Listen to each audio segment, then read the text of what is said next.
윤석열 대통령이 4박 5일 여름 휴가를 마치고 복귀를 합니다. 역대 대통령의 여름 휴가는 이 후반기 국정 운영의 돌파구를 마련하는 시간이었는데 민주당 주도로 처리된 이 방송 4법에다가 영수회담 제안 등 풀어야 할 산적한 현안에 대해서 과연 어떤 해법을 내놓을지 관심입니다. 차정승 기자입니다. 취임 후 세 번째 여름 휴가를 맞은 윤석열 대통령은 첫날인 5일 경남 통영중앙시장을 찾았습니다. 바쁜 일상에서 잠시 벗어나 재충전하는 소중한 시간이면서 무엇보다 지역 경제의 활기가 살아나는 6일에는 국내 증시 상황과 관련해 기민한 대응을 주문했고 진해 해군기지에서 군 장병도 격려했습니다. 공개되지 않은 시간 대부분은 하반기 국정 운영을 구상하며 보낸 걸로 알려졌습니다. 오늘 휴가에서 복귀하는 윤 대통령은 민주당 주도로 통과된 방송 4법과 전국민 25만 원 지원법, 노란봉투법에 대해 거부권을 행사할 걸로 보입니다. 민주당이 제의한 영수회담에 대해서도 입장을 정리 중인 걸로 전해졌습니다. 대통령이 직접 참여하는 여야정 협의체를 구성하고 논의를 해나갈 때 실질적인 위기 극복이 가능하지 않겠습니까? 윤 대통령은 또 다음 주 8.15 경축사를 통해 새로운 통일 구상 등 국정 운영 방안을 제시할 전망입니다. 대통령실은 교육과 노동, 연금, 의료에 더해 저출생 개혁까지 이르면 이달 말 대통령이 직접 설명하는 국정 브리핑을 검토 중입니다. TV조선 차정승입니다. 김경수 전 경남지사가 광복절 이 특별 사면복권 대상자 명단에 포함된 것으로 알려졌습니다. 드루킹 댓글 조작 사건으로 실형이 확정된 지 3년여 만인데 복권이 최종 결정이 되면 다음 대선 출마도 가능해져서 야권 지형의 새 변수가 될 수 있다. 이런 분석이 나옵니다. 이정민 기자입니다. 법무부는 8.15 광복절 특별사면 대상자를 선별하는 사면심사위원회를 열었습니다. 오늘 김경수 전 경남도지사 사면복권 대상에 포함될까요? 드릴 말씀이 없습니다. 법무부는 사면 복권 대상자에 대해 함구했지만 정치권과 법조계에 따르면 김경수 전 경남도지사가 복권 대상에 포함된 것으로 전해졌습니다. 김 전 지사는 드루킹 댓글 조작 사건으로 징역 2년을 선고받고 복역하다 2022년 사면됐지만 복권은 되지 않아 2027년 12월까지 피선거권이 없는 상태입니다. 이번 복권으로 김 전 지사는 선거 출마가 가능해져 야권 정치 지형에도 새 변수가 될 수 있습니다. 13일 국무회의에서 복권이 최종 확정되면 2026년 지방선거와 2027년 대선에 출마할 수 있습니다. 야권 일각에서는 친문재인, 비이재명 진영이 김 전 지사를 구심점으로 모여 이재명 일극체제의 균열을 만들 가능성도 거론됩니다. 김 전 지사는 노무현 전 대통령을 마지막까지 보좌한 비서관 출신으로 문재인 정권에서 친문 핵심 실세로 꼽혔습니다. 사면심사위는 문화계 블랙리스트 사건으로 징역 1년 2개월 형기를 마친 조윤선 전 청와대 정무수석도 복권 대상에 포함한 것으로 전해졌습니다. TV조선 이정민입니다. 네, 민주당이 두 차례 발의했다 폐기됐던 이 해병대원 특검법 또다시 발의를 했습니다. 여야 간에 좀 모처럼 조성된 협치 분위기에 걸림돌이 될 수 있는 거 아닌가 이런 우려도 나오고 있습니다. 노동일 파이낸셜 뉴스 주필 이승훈 더불어민주당 전략기획위 부위원장과 함께 정치권 소식을 자세히 짚어보겠습니다. 안녕하십니까? 안녕하세요. 네, 반갑습니다. 자, 먼저 해병대원 특검법 관련해서 여야 입장부터 한번 들어보겠습니다. 앞에서는 휴전 협상에 나올 듯이 말해놓고 뒤로는 뒤통수 칠 국민만 하는 화전양면 전술의 다름이 아닙니다. 정치 공작이라는 사실이 드러났는데도 이러한 의혹까지 특검법에 포함시키고 있는 것입니다. 더 허접한 특검법입니다. 이미 한동훈 국민의힘 대표나 국민의힘 내부에서도 특검법의 필요성에 대해 인정하고 있는 만큼 이번에는 대통령이나 국민의힘이 반대하지 말고 수용하기를 촉구합니다. 입만 열면 민주당 탓하면서 변죽만 올리지 마시고 한동훈 대표가 생각하는 해병대원 특검법을 조속히 발의하길 바랍니다. 자, 민주당이 세 번째로 이제 해병대 특검법을 발의하면서 여당의 수용을 촉구하고 있는 상황이죠. 그런데 이제 임성근 전 사단장 구명 로비 의혹이 추가가 되면서 김건희 여사까지 수사 대상에 포함이 됐어요. 더 많이 넣은 거죠. 대통령이 이미 2번을 거부권을 행사를 했는데 다시 또 더 강화된 걸로 넣었다? 이걸 어떻게 이해하면 좋겠습니까? 또 한번 거부권 행사해 주세요. 지금 이런 거 아니겠습니까? 지금 말씀하신 대로 2번이나 지금 거부권 행사했던 법이고요. 예. 거기다가 또 정말로 거부할 수밖에 없는 그런 내용을 더 추가한 그런 내용을 특검법을 또 발의한 것은 민주당이 얘기하는 대로 무슨 진상규명의 그 의미가 있는 것이 아니고 목표가 있는 것이 아니고 오직 정치 공세용일 뿐이다라는 네네. 걸 얘기하는 것 같고요. 그러니까 지금 우리가 얘기하는 뭐 최해병 사망의 어떤 진상 뭐 이런 것들을 좀 규명해보자 이런 거에는 큰 관심이 없다 이렇게 볼 수밖에 없고요. 네. 또 한 가지는 지금 이제 그 박찬대 원내대표 얘기한 것처럼 한동훈 대표가 얘기했던 거 있지 않습니까? 제3자. 제3자 추천 네. 특검 예. 뭐 이런 것들을 얘기하면서 만약에 지금 그런 내용으로 민주당이 발의를 했다.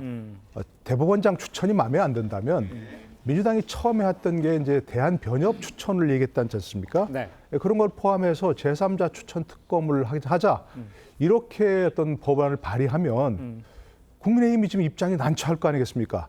받지 않을 수도 없고 받을 수도 없고 이런 게 정치 아닌가? 정치력 아닐까 싶기도 한데 예. 그런 거 관심이 없고 오직 정치 공세용으로 하는 것은 정말 시간 낭비고 바람직하지 않다 이렇게 생각합니다. 그러니까 이번 특검은 그 정치 공세이고 진상 규명에는 도움이 안 된다고 좀 얘기를 해주시면서 한동훈 이제 제3자 추천권 요거를 가지고 얘기하시는데 그거에 대해서 민주당은 어떤 입장이세요? 당연히 열려 있을 수 열려 있다고 있어요? 보고요. 예, 열려 있을 수 있다고 보고요. 다만 민주당이 뭐 먼저 나서서 국민의힘 안을 제시할 수는 없잖아요. 민주당은 민주당의 안을 제시한 것이고 한동훈 대표가 출사표를 던졌을 당시에 본인이 3자 추천 특검에 대해서 한번 추진하겠다라고 해서 진실을 밝히겠다, 국민의 눈높이에 맞추겠다라고 예. 했기 때문에 국민의힘은 또 국민의힘의 안을 내놓아서 서로 간의 대화와 협의를 통해서 수정안, 대안을 만들어내는 것들이 예. 결국에는 국민이 이 사건 외압의 실체를 밝혀내는데 또 알려드리는데 도움이 될 것 같고요. 본인들이 잘못이 없다라고 하는 거잖아요. 대통령도 관여한 게 없고 아무것도 관련된 게 없는데 예. 좀 사건을 마무리하려고 한다면 특검을 통해서 마무리를 하는 것들이 결국에는 다음 정국으로 넘어갈 수 있는데 자꾸 거부만 하고 대안을 제시하지 않기 때문에 뭔가 다음 페이지로 넘어가지 못하는 어떤 무능력한 정부로 보여지거든요. 그래서 진실을 빨리 밝혀주는 게 좋다. 이걸 거부하면 오히려 범인이다라고 자백하는 것이다 이렇게 말씀드립니다. 그러니까 진상 규명을 하자는 데는 다 똑같은 생각인데 지금 거부권을 계속 행사하고 있는데 더 강화된 것으로 김건희 여사까지 검수 수사해야 된다 이렇게 해서 특검을 발의하니까 받지를 못하는 거 아니에요? 그거에 대한 해결책은 진상 규명이라고 말씀하시는 게 조금 어폐가 있지 않나 생각이 드는데. 그래서 저는 국민의힘이 민주당 안이 맞지 않다라고 생각한다면 본인의 안을 제시하고 제시해라. 또 진상 규명에 바른 안을 제시한다라고 한다면 저는 충분히 협의가 가능하다고 보여집니다. 알겠습니다. 일단 여야 간에요 협치의 물꼬를 트는 듯한 뭐 기대를 모았던 이 여야정 민생협의체 시작부터 좀 이견을 보이고 있어요. 여당이 조건 없이 구성해야 한다는데 야당은 이제 영수회담을 우선으로 나오고 있잖아요. 뭔가 분위기가 좀 좋을 것 같은데 그 쉽게 풀릴 것 같지는 않아 보입니다. 글쎄요, 뭐 여야정 협의체도 하고 예. 여야 대표도 만나고 여야 원내대표도 만나고 또 영수회담도 하고 예. 뭐 그러면 안 됩니까? 꼭 영수회담을 해야 여야정 협의체를 구성할 수 있나요? 예. 그건 지나친 얘기죠. 또 일부에서는 뭐 여야정 협의체 대통령도 참여해야 된다 이런 조건을 달았다는데 사실이 아니길 바라고요. 네네. 보통 우리가 이제 과거부터 보면 이런 여야정 협의체라는 걸 구성하면 어떤 특정한 이슈 또는 정책 이슈를 가지고 실무를 먼저 얘기하고 실무진에서 예. 필요하면 장관도 참여할 수 있는 거고요. 그 이견을 접근시켜서 마지막 뭔가 이렇게 꼭지를 뭐 마지막 결론을 내려야 할 그런 부분이 있다. 그러면 그걸 가지고 영수회담을 하면서 영수회담에서 대통령과 야당 대표가 네네. 뭔가 결실을 맺는 이런 모습을 보이는 게 과거의 관행 아니었습니까? 예. 그러니까 여야정 협의체에서 지금 할 일들 많지 않습니까? 좀 전에 얘기했지만 뭐 금투세 문제라든지 뭐 연금 개혁 문제라든지 이런 것들을 얘기해서 뭔가 거기서 좀 과실을 한 99%까지 얘기를 해놓고 협의를 하고 그다음에 나머지를 영수회담에서 결론을 내십시오. 이렇게 하는 게 바람직한 거 아닌가 싶습니다. 알겠습니다. 그 영수회담에 이 관해서도 여야는 이제 동상이몽이라고 봐야 할 것 같아요. 윤 대통령과 이제 대표가 될 이재명 대표가 먼저 만나야 된다. 아니면 한동훈 대표하고 이 대표가 먼저 만나야 된다. 이런 거 가지고 좀 싸우고 있는데 먼저 어떻게 만나야 된다고 생각하시는 거예요, 민주당에서는? 일단 국민들이 힘든 상황이잖아요. 예. 여야가 좀 절박해야 되고요. 빨리 금융시장이 불안하고 있기 때문에 네. 여야가 힘을 합쳐서 뭔가 국민들에게 긍정적 신호를 줘야 된다는 차원에서는 예. 우선순위가 있을 수 없다 이런 말씀드리고요. 다만 한동훈 대표가 더 변화를 바라고 본인이 야당 대표하고 대통령 먼저 만나라. 뭐 순위가 무슨 문제가 있냐라고 이렇게 얘기를 하는 어떤 실사구시의 정신으로 얘기를 하고 있기 때문에 예. 대통령실도 좀 기존처럼 뭐 여당 대표 안 만나고 오니까 못 만나주겠다 이런 생각보다는 좀 절박하게 국민의 목소리 좀 기울이는 게 좋겠다. 그래서 어차피 여당 대표가 양보하고 있기 때문에 예. 대통령이 좀 적극적으로 나서야 되는 것이고 예. 오히려 지금 대통령이 식물 대통령으로서 할 수 있는 게 없지 않습니까? 그렇다라고 한다면 뒷전에 물려나 있는 것보다는 오히려 적극적으로 자신의 역할을 하는 것들이 대통령의 국정 동력을 얻는 데도 저는 좋을 것 같아서 네. 비록 대통령이 안 만날 가능성은 굉장히 높지만 그래도 만나라. 그것이 결국에는 대통령이 국정 지지도를 올리는 예. 더 좋은 길이 아닐까 싶습니다. 대통령이 안 만날 가능성이 높다라고요? 이재명 대표를 말씀하시는 건가요? 아니면 그래서 이재명 대표를 안 만날 가능성이 더 한동훈 높지 대표하고 만나고 셋이 만날 가능성도 있는 건 아닌가요? 뭐 그럴 가능성도 있겠습니다만 지금 현재로서는 네네. 이재명 대표를 먼저 만나지는 않겠다라고 먼저 만나지 않겠다. 하는 것이니까요. 예, 알겠습니다. 자, 금투세에 대해서 좀 확인을 해보죠. 이제 금투세 같은 경우에 한동훈 대표가 연일 야당을 향해서 금투세 폐지 압박에 나서고 있는 상황이죠. 사흘 연속 공개석상에서 금투세 폐지를 거론했어요. 당내 입장이 정리가 안 된 민주당 내 틈새를 공략하고 있는 거다. 이렇게 봐야 되겠습니까? 어떻게 봐야 될까요? 뭐 현재 상황에선 그런 부분이 있는 거죠. 예. 현재 민주당 입장이 완전히 정리가 안 됐지 않습니까? 이재명 대표는 금투세를 꼭 내년에 시행해야 되는 거 아니다. 예. 막 이렇게 얘기하고 있지 않습니까? 네네. 본인이 주식 투자를 했기 때문에 이와 같은 문제를 뭐 이슈를 잘 아는 것 같고요. 예. 그러나 박찬대 원내대표는 조금 입장이 애매한 것 같고 네, 맞아요. 진성준 전 정책위 의장은 시행하겠다 이렇게 강력하게 얘기하고 있고 민주당 입장이 정리가 안 됐기 때문에 예. 한동훈 대표가 이와 같이 자꾸 얘기하는 것은 뭐 정치 공세의 성격이 있다고 생각합니다. 네. 그러나 이거는 정치 공세로 끝날 일이 아니고 많은 사람들이 지금 주식에 투자하고 있고 뭐 1,400만이라고 하지 않습니까? 예. 뭐 그런 굉장히 중요한 민생 이슈 중에 하나 아니겠습니까? 예. 이것도 또 금투세를 그대로 시행하냐, 또 시행하지 않아야 된다 이런 것들에 대해서 제가 보기에는 양쪽에 참 일리가 있는 부분의 얘기들이 전혀 터무니없는 얘기들이 아니고 네네. 그렇기 때문에 이런 거야말로 서로 토론이 가능한 거 아니겠습니까? 근데 저는 지금은 이제 민주당이 좀 입장이 애매하지만 네네. 8월 18일 날 전당대회가 있죠. 전당대회에서 이재명 대표가 당선이 된다면 네네. 뭐 이재명 대표가 입장을 정하면서 예. 뭐 그 과정에서 뭐 한동훈 대표든 또 누구든 간에 이와 같은 것을 이 이슈를 놓고서 좀 치열한 토론이 필요한 예. 그런 이슈고 그런 토론을 한다면 네네. 국민들이 정치에 염증을 내는 것도 조금은 완화되지 않겠는가 그렇게 생각합니다. 교수님 보시기에 이제 시점적으로는 지금 토론에서 내년 1월이기 때문에 지금이라도 뭐 토론에서 결론을 내야 될 시점적으로는 맞는 거죠. 그렇죠. 예. 뭐 정기국회 전까지는 결론을 내야 되는 것이고 네네. 지금 이게 근데 이대로 가면 시행이 되는 거 아니겠습니까? 그러니까요. 그러니까 지금이라도 빨리 치열하게 뭐 민주당 내에서도 그렇고 민주당과 국민의힘 사이에서도 그렇고 여야 정이 함께 토론해서 예. 빨리 결론을 내야 할 뭐 그런 시기인 거죠. 알겠습니다. 지금 아까 좀 전에 언급해 주신 이재명 대표의 생각과 또 정책의장 진성준 정책의장의 생각이 좀 다른 것들 민주당 내에서도 의견이 갈린다 이렇게 얘기가 나오고 있는데 어떤 식으로 정리가 될 것 같아 보이세요? 뭐 이견이 있는 건 뭐 당연히 당연한 있겠죠? 거고요. 네, 네. 그건 뭐 자연스러운 현상이라고 생각되고요. 당 대표 될 유력한 이재명 후보가 이미 금투세에 대해서는 지금 금융시장이 매우 불안하기 때문에 유예하는 방안이라든가 또는 1년에 5천만 원 이상의 소득에 대해서만 예. 과세를 하는데 이걸 1억으로 올린다든가 네네. 변화 가능성을 충분히 보여주고 있기 때문에 다음 주 일요일 내에 당대표로 선출이 된다라고 한다면 예. 빨리 입장 정리는 될 것 같고요. 너무 급할 건 없다 이런 말씀 드리고요. 또 국민들이 좀 오해하시는 게 네. 5천만 원 이상 소득에 대해서는 계속해서 뭐 세금을 냈는데 내년에 또 손해보면 어떻게 할 것이냐라고 하지만 네네. 5년 동안 해서 손해를 보는 경우에는 세금이 환급되는 절차가 있어요. 다만 이런 시스템을 갖추는데 좀 비용이라든가 시간이 소모되기 때문에 지금 이걸 꼭 필요성이 있느냐 여기에 대해 이제 논의가 있는 거고요. 네네. 저는 마지막으로 좀 아쉬운 것들이 일본 니케이 지수라든가 미국 이게 다우 지수라든가 반도체 지수 등이 향후 10년 동안에 한 2배, 3배 이상씩 다 상승을 했어요. 네네. 근데 왜 우리나라의 코스피는 10년 전과 거의 똑같을까? 이건 분명히 기업의 투명성이 없거나 기업들이 좀 소득만 실익을 많이 벌면 네. 다시 쪼개기 상장 등으로 다시 지배주주가 다시 이 이득을 다 가지고 가버리는 어떤 리스크들이 있거든요. 예. 이런 것들까지도 그 전체적으로 금투세의 문제가 아니라 왜 한국 기업의 어떤 상장 회사들의 주식은 오르지 않는가? 이건 뭔가 문제가 있다. 이 부분까지도 조금 같이 지켜봐야 될 논의해보자. 것 같다 이런 말씀드립니다. 알겠습니다. 자, 다음 소식도 짚어보겠습니다. 김경수 전 경남지사가요, 8.15 광복절 사면복권 대상에 포함된 것으로 지금 알려져 있죠. 아직 윤 대통령이 최종 결정은 남아 있습니다만 이 복권이 만약에 확정이 되면 2026년 지방선거, 2027년 대선까지 출마를 할 수 있게 되는 겁니다. 그러니까 이제 복권주의 김 지사가 어떤 행보를 할지 이게 지금 만약에 이제 복권이 되면 이게 관심인 것 같아요. 글쎄 8.15에 복권된다고 하면서 굉장히 좀 언론에서 주목을 많이 하는 것 같아요. 맞아요. 주목을 많이 하는 것은 앞으로 야권이 분열될 가능성이 있다라기보다는 야권 분열을 바란다.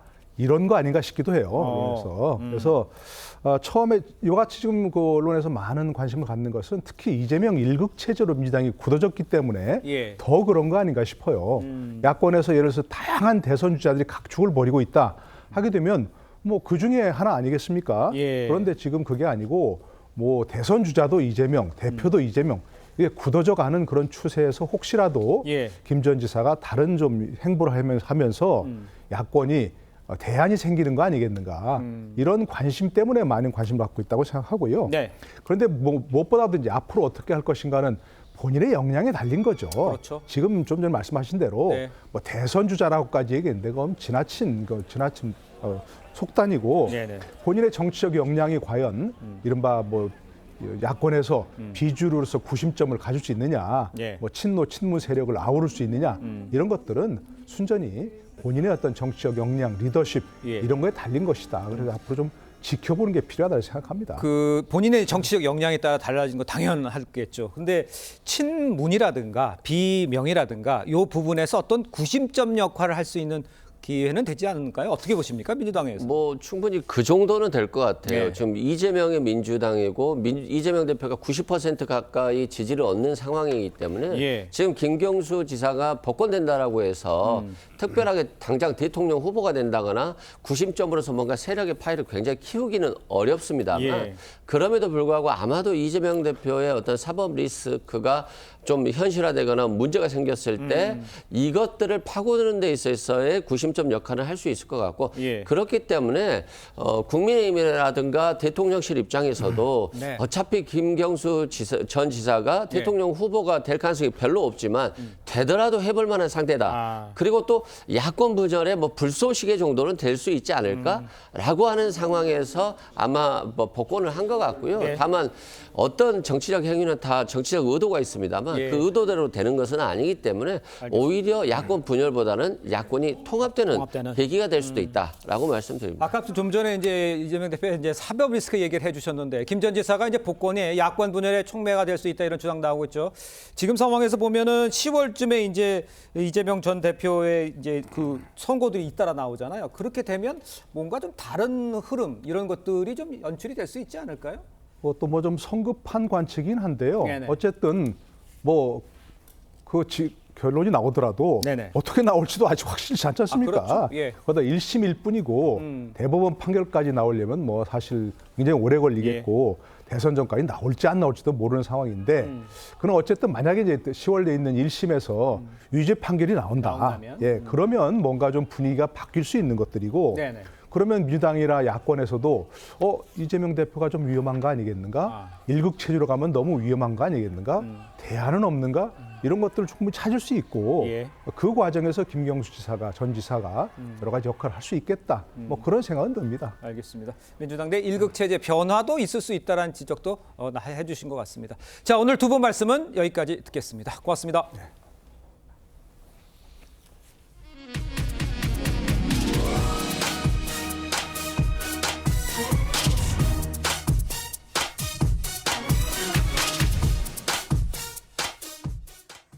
네, 오늘도 전국적으로 폭염의 열대야가 이어질 것으로 보입니다. 전국이 흐린 가운데 한낮 기온이 35도에 이르는 무더위가 계속되겠는데요. 수도권을 제외한 대부분 지역에서는 비가 내릴 전망입니다. 주말에도 무더위가 이어진다고 하는데 광화문 광장에 나가 있는 취재기자 연결해 보도록 하겠습니다. 황병준 기자, 오늘도 폭염이 예상됩니다. 현재 날씨 어떻습니까? 네, 제가 서 있는 이곳 광화문 광장은 아침부터 기온이 27도를 기록하고 있습니다. 기온은 점차 올라서 점심엔 한낮 최고 기온은 35도 안팎의 무더위가 예상이 되고요. 밤엔 열대야가 이어질 것으로 보입니다. 수도권을 제외한 대부분 지역에선 비가 내리겠습니다. 강원 산지와 남부지방은 오전 9시에서 오후 9시 사이, 호남은 오후 9시에서 자정 사이에 소나기가 내릴 전망입니다. 이 소나기가 내리는 지역에서는 일시적으로 기온이 내려가겠지만 소나기가 그친 뒤엔 습도가 높은 상태에서 낮 동안 다시 기온이 올라 무더위가 예상됩니다. 비나 소나기가 내리는 지역에서는 돌풍과 함께 천둥, 번개가 치는 곳도 있겠습니다. 최고 기온은 서울 34도, 강릉 33도, 대전과 대구, 부산 34도, 제주 33도로 예상됩니다.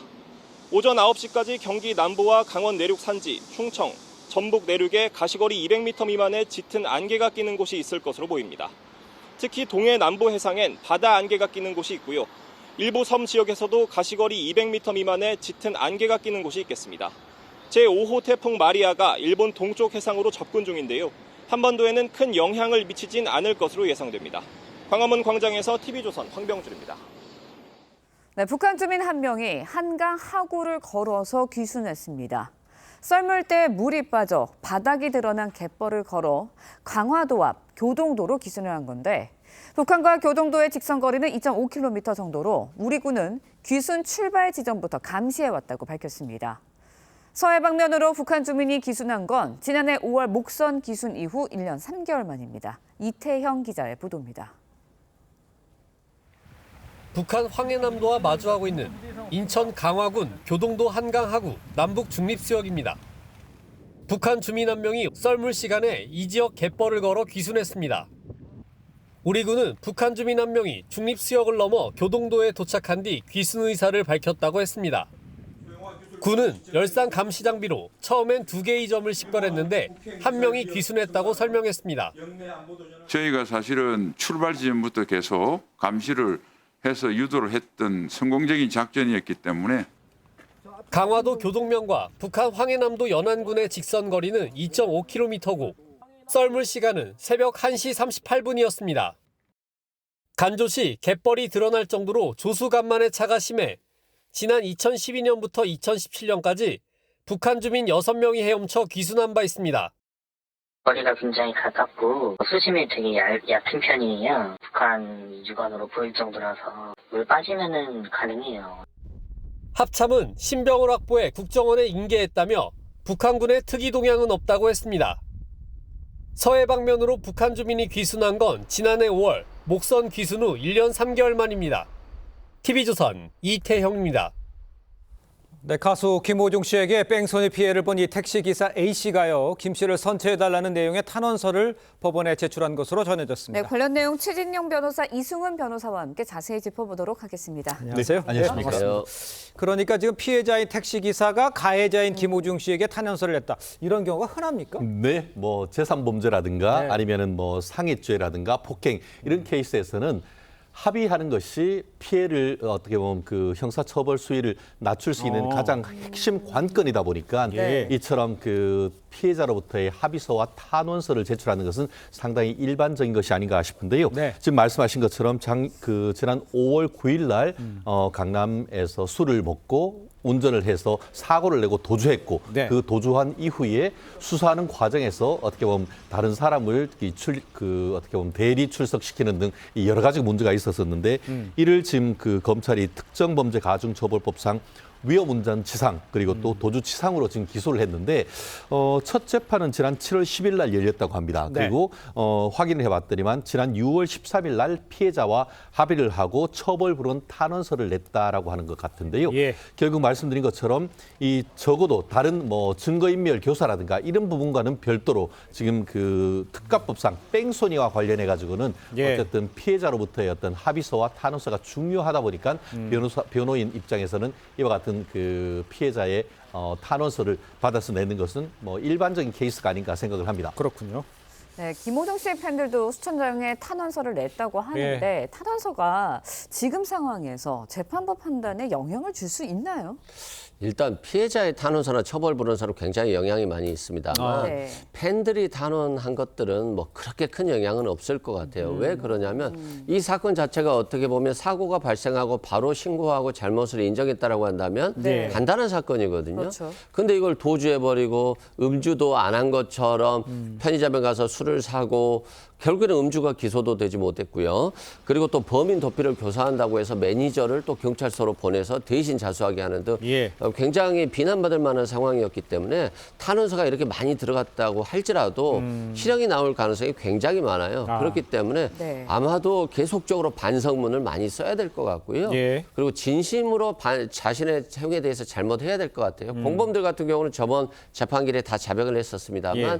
김호중 씨 같은 경우는 아직 의견을 발표하지 않았었거든요. 그래서 아마도 이번에는 자백하는 반성하는 모습으로 의견을 내지 않을까 싶습니다.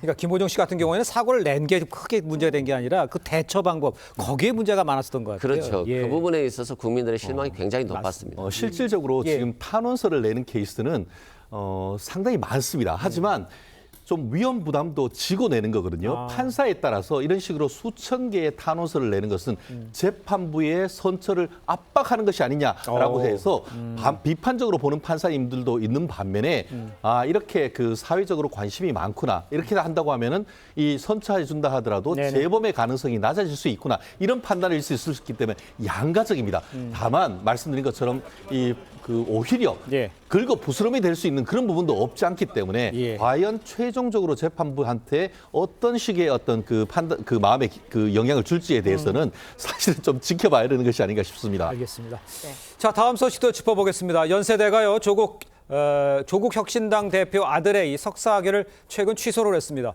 아들 조 씨의 허위 인턴 확인서 의혹이 제기된 지 약 5년 만이네요. 네. 그렇습니다. 지금 2017년부터 있었던 그 네. 문제인 것이고 실질적으로 지금 2019년 무렵에 입시 비리 문제가 됐던 것 아니겠습니까? 그렇습니다. 그런 이후에 2020년에 그 당시에 이제 입시 비리와 관련돼서 핵심 인물이 누구냐 하면은 이 최광욱 변호사, 그 당시 민주당 국회의원 아니겠습니까? 그렇죠. 본인의 있던 법무법인에 이 인턴을 하지 않았음에도 불구하고 마치 인턴을 했는 것처럼 인턴 확인서를 작성해 주었고 예. 그 작성했던 인턴 확인서를 연세대학교 어떻게 보면은 그 입학 과정에서 증거로 제출을 했는데 제출하기 전에 있었던 2017년에 했던 그 응시에서는 떨어졌었는데 네. 2018년에는 그 서류를 내면서 합격했었다라는 것이 지금 밝혀지면서 맞아요. 결국 최강욱 그 당시 국회의원 같은 경우에도 업무 방해로 인해서 대법원에서 최종적으로 유죄 확정이 됐었고 그렇게 되니까 그를 근거로 해서 이번에 연세대학교 같은 경우에는 이 입학 전형 공정관리위원회에서 입학 당시 허위의 증거를 냈다라는 이유로 해서 이번에 조 씨의 입학 취소와 함께 이 당연하게 본인 그 석사학위까지도 취소됐다라고 하는 것 같습니다. 알겠습니다. 네. 그런데요, 지난해 이제 조 씨가 연대 학위를 자진 반납을 밝히기 약 한 달 전에 서울대 국제대학원에 합격한 것으로 알려졌거든요. 이런 건 문제가 없는 건가요? 그러니까 근데 조지 워싱턴대를 들어갈 때, 네. 입학할 때, 또 졸업할 때는 문제가 없었거든요. 그러니까 대학교 졸업장에는 문제가 없는 거예요. 다만 이제 석사를 연세대학교 석사 학위를 취득할 때 인턴 확인서가 이제 들어가서 입학에 문제가 발생했던 거거든요. 예. 그래서 연세대학교 입학에는 문제가 발생해서 자진 반납하고 결국에는 취소됐습니다만 조지 워싱턴대에서 시험 과정에 있어서 부정행위에 대해서는 아직 여기에 대해서 어떤 조치를 취하지 않았습니다. 않았어요.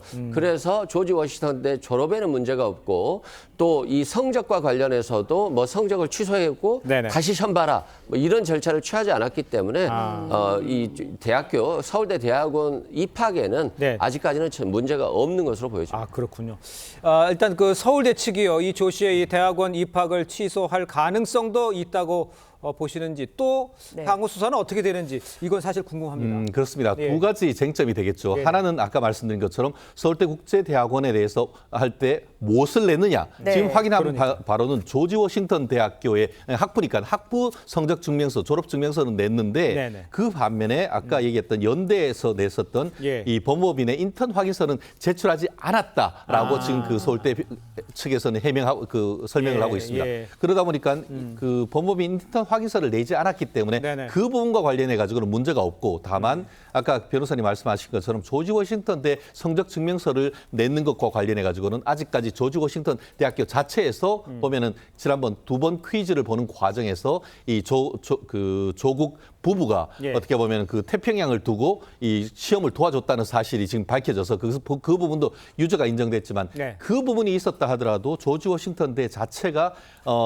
조국 씨 아들에 대한 졸업이라든가 어떤 이 부분에 대해서 문제를 삼고 있지 않기 때문에 예, 예. 결국 네. 적어도 현재 상태에서는 서울대 입학 자체에서는 문제가 없다라고 합니다만 이것 이외에 또 다른 어떤 그 위조된 그 어떤 증명서나 이런 부분이 있는지 여부 그 부분에 따라서 이 서울대의 입학 여부의 어떤 부정 여부는 가려지지 않을까 생각합니다. 서울대 대학원 말씀하시죠? 그렇죠. 서울대 네. 대학원. 네. 알겠습니다. 자, 오늘 말씀 여기까지 듣겠습니다. 고맙습니다. 고맙습니다.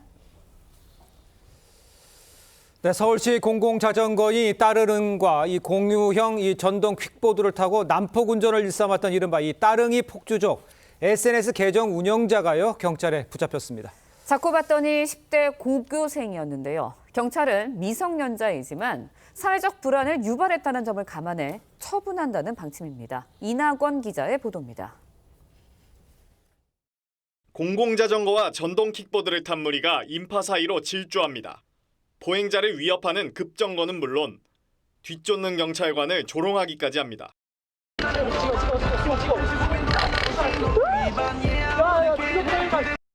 소셜네트워크에 따릉이 폭주족 연맹이란 이름으로 올린 영상입니다. 지난 4일 서울 성동구 성수동에서 용산구까지 폭주 모임을 예고한 뒤 경찰이 단속에 나서자 모습을 드러내지 않았습니다. 경찰은 폭주 예고글을 올린 혐의로 10대 SNS 계정 운영자를 검거했습니다. 그 영상들을 봐가면서 이게 어디서 본 것 같은데 로드뷰 찍어보고 돌려보고 뭐 그런 식의. 운영자는 오는 10일에도 이곳 강남 학동 사거리에서 폭주를 예고한 상태였습니다.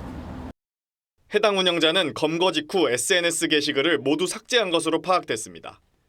해당 계정은 경찰과 시민들이 불편함을 느끼게 해 송구하다, 벌을 받겠다는 취지의 400자 분량의 사과문만 남겨진 상태입니다.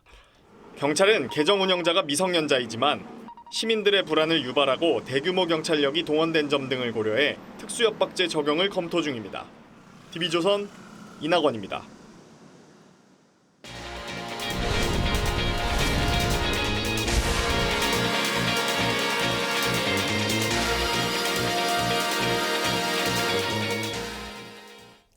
네, 매주 금요일 이 시간 이번 한 주 사회적 파장을 일으킨 사건의 이슈 파헤쳐봅니다. 사건의 해부 시간입니다. 사회부 사건데스크 최석구 차장과 함께합니다.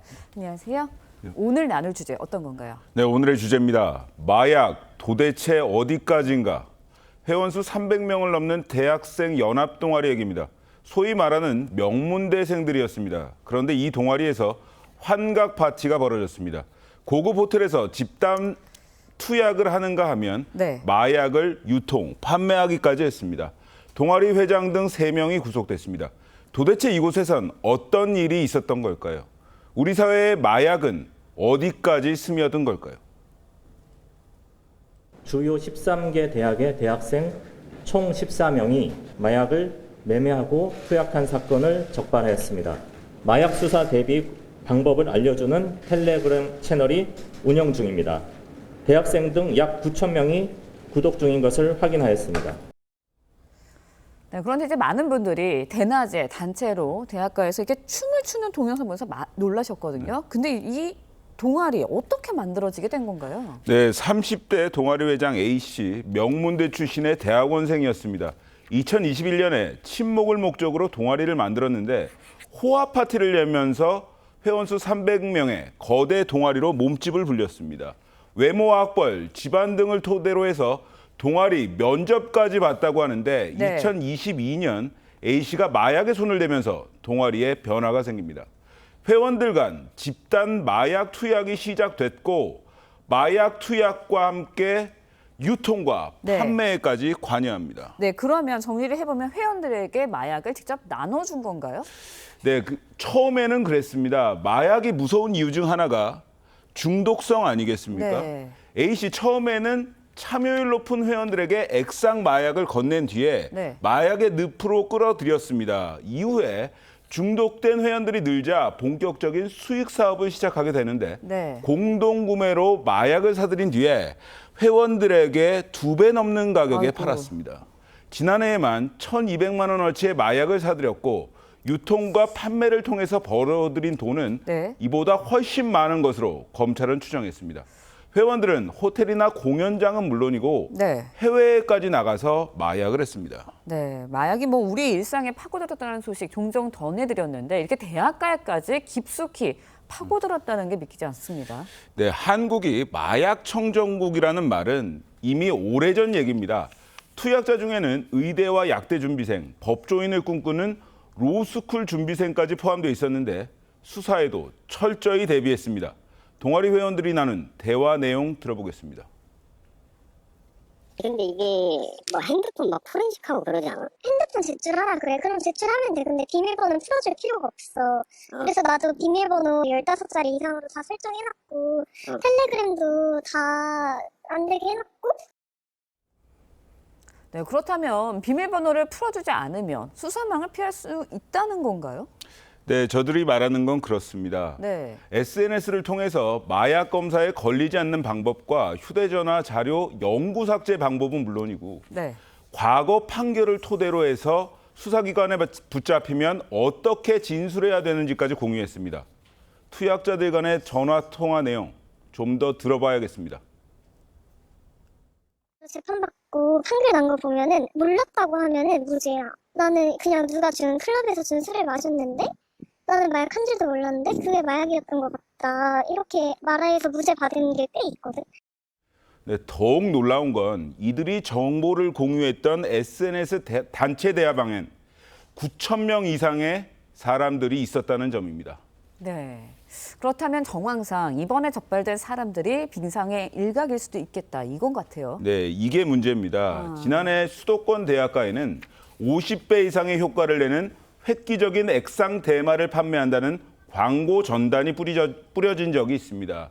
영감이 필요하다는 문구와 함께 배포자와 1:1 대화가 가능한 QR코드까지 새겨져 있었는데 상황이 이렇다 보니 마약 사범 가운데 학생들의 수도 크게 늘고 있습니다. 초등학생부터 대학원생까지 아이고. 2018년 120여 명이었던 학생 마약 사범 수는 네. 지난해 1,340여 명으로 5년 만에 11배 증가했습니다. 20대 마약 사범도 지난해 8,600명, 1년 새만 40% 넘게 늘었습니다. 마약에 처음 손을 대는 나이대는 점점 더 낮아지고 가상화폐 결제와 던지기 수법 등을 통해서 마약 거래 방법은 점점 더 쉬워지고 있습니다. 네. 이제 더 이상 대책 마련이 시급하다는 말만 가지고는 우리 사회에 번진 마약을 잡을 수 없을 것이란 지적이 나옵니다. 네, 생각보다는 심각하다라는 생각이 드는데요. 대학생뿐만 아니다. 이러다가는 어린아이까지 마약에 노출될 수 있다는 점 저희가 꼭 명심을 해야 되고 걱정을 해야 될 것 같습니다. 지금까지 사회부 데스크 최석호 차장과 함께 이야기 나눠봤습니다. 오늘 말씀 고맙습니다. 네, 방금 들어온 소식 전해드립니다. 지하철 1호선 구로역 작업 현장에서 차량 사고가 발생해 작업자 2명이 숨지고 2명이 다쳤습니다.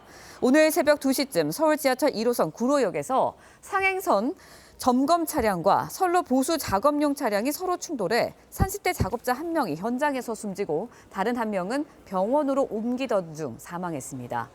코레일 측은 정확한 사고 원인을 분석 중에 있으며 사고 여파로 출근길 운행이 일부 지연됐습니다. 테라 루나 사태의 핵심 인물 권도영 씨의 한국 송환이 또다시 보류됐습니다. 몬테네그로 대법원은 현지 시간 8일 범죄인 인도와 관련한 대검찰청의 적법성 판단 요청에 대한 결정이 나올 때까지 권 씨의 송환을 보류하기로 했다고 밝혔습니다. 현지 언론은 미국과 한국의 권 씨 범죄인 인도 요청에 대해 몬테네그로 법원이 7차례 판결을 내려 이례적인 사건이 될 전망이라고 보도했습니다. 해리스 부통령과 트럼프 전 대통령 간의 첫 대선 TV 토론 일정이 확정됐습니다. 다음 달 10일 ABC 뉴스 주간 토론에 합의한 건데 바이든 대통령과의 TV 토론에서 승기를 잡은 트럼프는 또 한 번 실력을 보여주겠다며 벼르고 있습니다. 이정민 기자의 보도입니다. 지난 6월 열린 미 대선 TV 토론. 바이든 대통령이 어눌한 언변과 집중력을 잃은 모습으로 고령 인지력 논란에 휩싸였습니다. With dealing with everything we have to do with, look, if 이후 민주당 대통령 후보를 물려받은 해리스 부통령이 공화당 트럼프 전 대통령과 다시 TV 토론에서 맞붙게 됐습니다. 미국 대선 토론 주관사 ABC 뉴스는 9월 10일 대선 TV 토론을 개최한다고 현지 시간 8일 밝혔습니다. 해리스 트럼프 두 후보는 그동안 TV 토론 주간 방송사 선정을 놓고 신경전을 벌여왔는데 1차 토론에 합의한 겁니다. 앞선 TV 토론에서 바이든을 압도한 트럼프 전 대통령은 해리스와 일전을 벼르고 있습니다. I think it's very important to have debates, and we've agreed with Fox on a date of September 4th. We've agreed with NBC. 해리스 부통령은 트럼프가 9월 10일 토론에 동의해서 기쁘다며 추가 토론에 대해서도 논의할 의사가 있다고 밝혔습니다. Well, I'm glad that he's finally agreed to a debate on September 10th. 최근 발표된 지지율 조사 양자 대결에선 해리스가 51%, 트럼프는 48%로 해리스가 오차 범위 내에서 우위를 보이고 있습니다. TV조선 이정민입니다.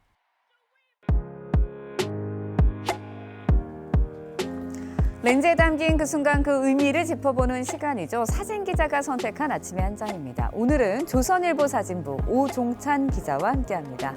안녕하세요. 오늘 아침에 볼 사진 어떤 건가요?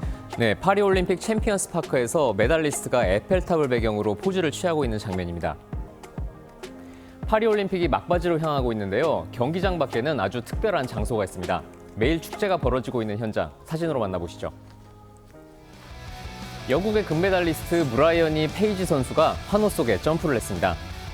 프랑스의 수영 금메달리스트는 무대를 걸으며 관객들의 환호를 즐겼고요.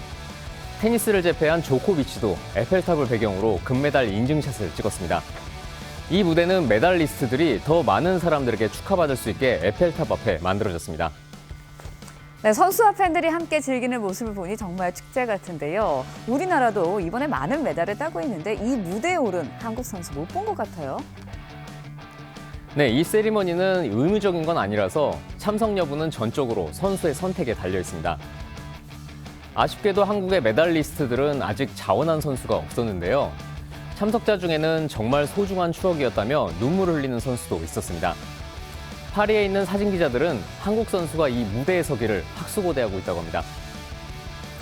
네, 올림픽도 이제 끝나가는데요. 우리 선수가 팬들과 축제를 즐기는 모습 꼭 한번 보고 싶습니다. 지금까지 아침의 한 장이었습니다. 오늘도 무더위는 꺾일 줄 모르고 기승을 부리겠습니다. 전국 대부분 지역에 폭염경보가 계속되고 있는데요. 서울은 지난 밤 사이에도 기온이 떨어지지 못해 19일째 열대야가 이어지고 있습니다. 오늘 한낮에도 기온은 크게 오르겠습니다. 서울과 대전이 34도, 대구 35도, 정선은 36도까지 기온이 치솟겠습니다. 오늘도 무더위 속 강원 산간과 남부지방에 소나기가 내리겠습니다.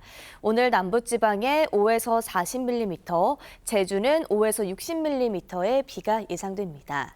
곳에 따라 시간당 20mm 안팎의 비가 집중될 수 있겠습니다.